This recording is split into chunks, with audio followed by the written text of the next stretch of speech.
काल आपण पाहिलं की गिजूबाईंच्या गोष्टींनी मुलांची मनं कशी जिंकली. फक्त गोष्टींनी पोट भरतं का?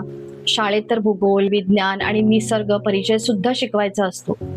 आता गिजूबाईंनी असं एक पाऊल उचललं ज्याची कल्पना त्या काळी कुणीच केली नव्हती.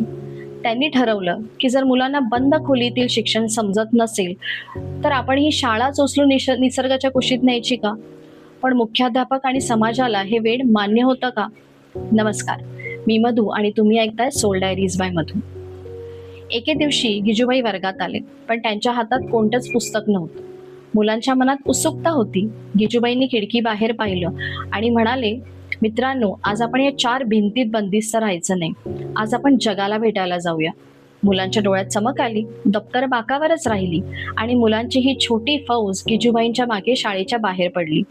हा केवळ एक पिकनिकचा प्रकार नव्हता, तर हा होता शिक्षणाचा असा प्रयोग जो पुस्तकातील चित्रांना जिवंत करणार होता. गिजूबाई मुलांना घेऊन एका मोठ्या वडाच्या झाडाखाली गेले. तिथे त्यांनी भूगोल शिकवायला सुरुवात केली, पण नकाशावर नाही, त्या जमिनीच्या मातीवर. बघा, ही माती कशी आहे, या झाडांची पानं कशी आहेत, वारा कोणत्या दिशेने वाहतोय. मुलं मातीत खेळत होती, पानांचा आकार बघत होती, पक्ष्यांचे आवाज ऐकत होती. जो भूगोल पुस्तकातून वाचताना कंटाळवाणा वाटायचा, तोच भूगोल आज मुलांना स्पर्श करून अनुभवता येत होता.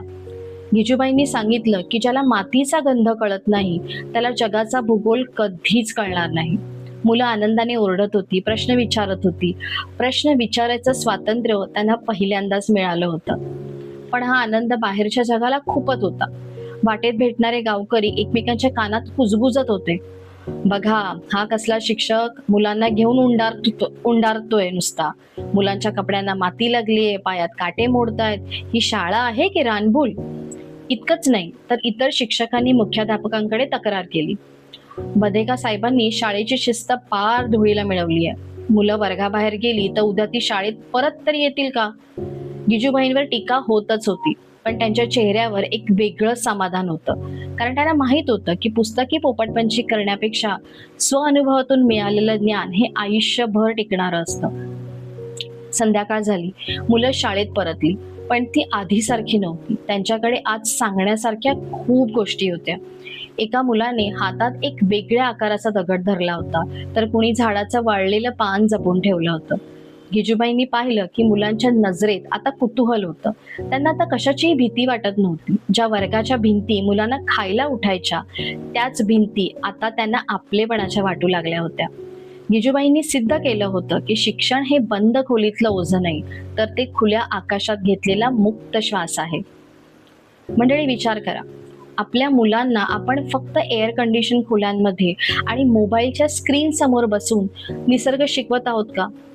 आपण त्यांना कधी मातीत खेळायला किंवा झाडांना स्पर्श करायला वाव देतो का? कदाचित म्हणून आजची पिढी निसर्गापासून दूर जाते. उद्याच्या भागात आपण पाहणार आहोत एक अत्यंत कठीण टप्पा, जेव्हा गिजूबाईंनी वर्गातील शिस्त नावाच्या राक्षसाला प्रेमाने कसं मारलं. पाहत रहा सोल डायरीज बाय मधू आणि सबस्क्राईब करायला विसरू नका.